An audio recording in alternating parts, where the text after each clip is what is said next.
Qadın emosional olmasa, ana ola bilməz.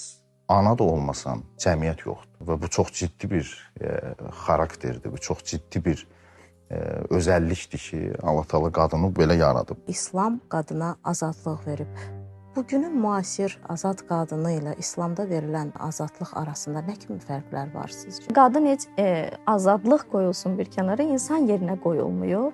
Halbuki İslam gəldi, qadına bu qədər dəyər verdi, bu qədər qiymət verdi, onu qaldırdı. Bu kişi sən məclisə girəndə o cəmiyyətin içində ayağa qalxırdı sənin üçün. Bu çox ciddi mesajdır cəmiyyətə.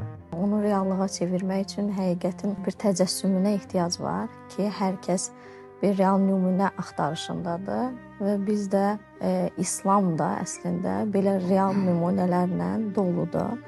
Və bunun ən bariz nümunəsi də Həzrəti Fatimə-i Zəhradır. Xanım Zəhraya nəzər yetirəndə biz orada zərif və zərif olduğu qədər də mükəmməl, möhkəm, mübariz, sarsılmaz, cəsarətli bir qadın görürük.